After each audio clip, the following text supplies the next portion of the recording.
The orbital station horizon's end hummed with the quiet efficiency of 1,000 species coexisting in careful harmony. In the dining sector, where crystalline windows offered views of 3 moons orbiting a gas giant, the Veterans Haven restaurant catered to retired soldiers from across the galaxy.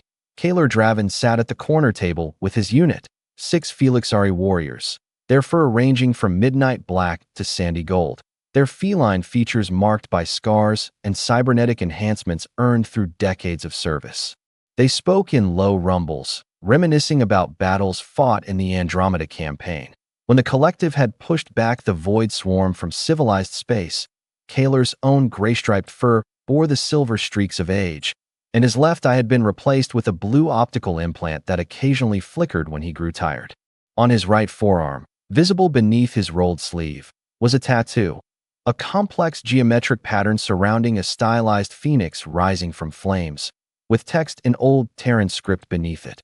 "Another round," growled Thexus, the largest of the group, his massive paw tapping the table. "We're celebrating Varnak's daughter graduating from the academy." The others raised their glasses, all except Kaler, who had noticed their server approaching. She was human, young, perhaps in her mid-20s, with dark hair pulled back in a practical ponytail and warm brown eyes that carried a depth unusual for someone her age. Mara Ellison had been working at Veterans Haven for 6 months. She'd learned to read the body language of a dozen species, to know when Kryn veterans needed space and when Felixari groups wanted conversation. But tonight, as she approached table 7 with their drinks, something made her pause. Her tray nearly slipped from her hands. "Gentlemen," she said, her voice steady despite the sudden racing of her heart. "Your drinks. And, excuse me, sir." She addressed Kaler directly. "That tattoo on your arm. May I ask where you got it?" The table fell silent.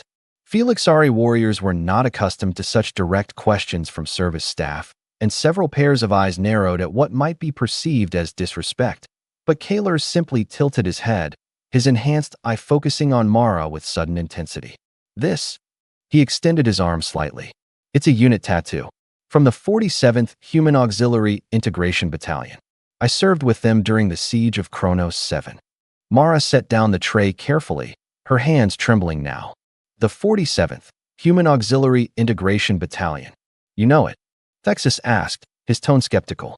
"That was 30 years ago, girl. Before you were born. My mother served in that battalion," Mara said quietly. She looked directly at Kaler. "Captain Sarah Ellison." She commanded the human contingent. The silence that fell over the table was absolute. Kaler's functioning eye widened, and his enhanced one stopped flickering entirely. He stood slowly, his chair scraping against the floor. Around them, other diners glanced over, sensing something significant unfolding.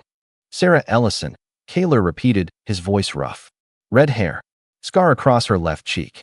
Refused to leave wounded behind, even when command ordered retreat." "That's her," Mara whispered. "She died 8 years ago.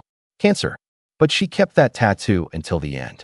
She pulled out her personal data pad, fingers flying across the screen, then turned it to show him a photograph.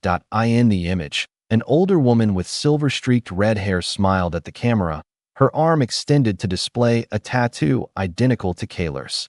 The phoenix, the geometric patterns, the old Terran script that read, "Through fire, we rise together."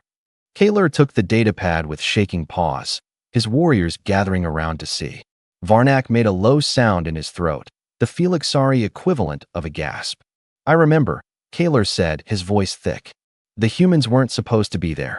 Command said Kronos 7 was a lost cause, that we should evacuate and let the swarm take it.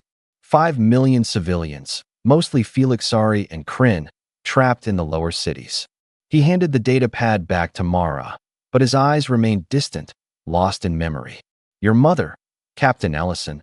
She stood in front of the evacuation council and said, "Humanity didn't claw its way out of Earth's gravity well just to abandon people who need help. She volunteered her entire battalion. 200 humans, fighting alongside us to hold the line. I never knew the details," Mara said softly. "Mom didn't talk about the war much. Just said she'd served with good people, and that some bonds transcend species." Thexus placed a massive paw on Kaler's shoulder. "Tell her about the firebase." Kaler nodded slowly. "Firebase Delta. We were holding the eastern approach, buying time for the civilian transports. The swarm broke through our lines. We were overrun. Your mother. He paused, his voice catching. She organized a human shield wall. Can you imagine? Fragile humans, with their soft skin and breakable bones, standing between us and the swarm while we pulled back our wounded. 63 humans died in that stand, Varnak added quietly. But they saved 400 of us. Gave us time to regroup and counterattack. After the battle, Kaler continued. Those of us who survived, Human and Felixari together, we got these tattoos. A phoenix, because we'd been through fire. The geometric patterns represent the interlocking defensive formation we used. And the words. He touched his arm gently. Your mother chose those words. Mara felt tears streaming down her face.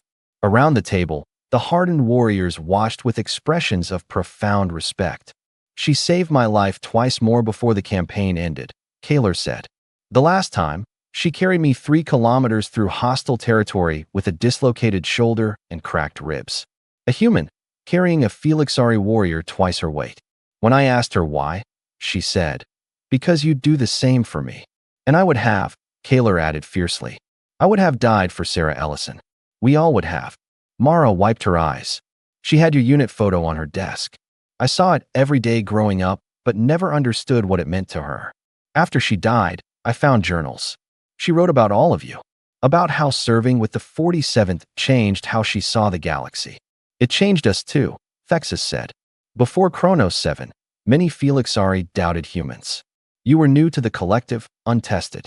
After that battle, we knew the truth. Humans are warriors in ways that go beyond claws and fangs. Your courage comes from something deeper. Kaler reached into his jacket and pulled out a small metal chip, a data crystal. Your mother gave these to all of us. Said if we ever met her family, we should share it. He pressed it into Mara's hand. It's her personal log from the campaign. Messages she recorded for you, in case she didn't make it home. She did make it home, but I kept it anyway. Perhaps I always knew this day would come. Mara clutched the crystal, fresh tears flowing. Thank you. Thank you so much. No, Kaler said firmly, placing both paws on her shoulders in the Felixari gesture of deepest respect. Thank you. Thank your mother, who taught us that humanity's greatest strength isn't your technology or your weapons. It's your refusal to leave anyone behind. It's your capacity to see strangers as family. Around the restaurant, veterans of a dozen species had gathered, watching.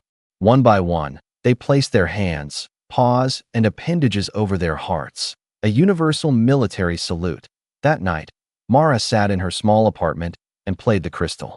Her mother's young face appeared, dirty and exhausted, but smiling. If you're watching this, baby girl, then something went wrong.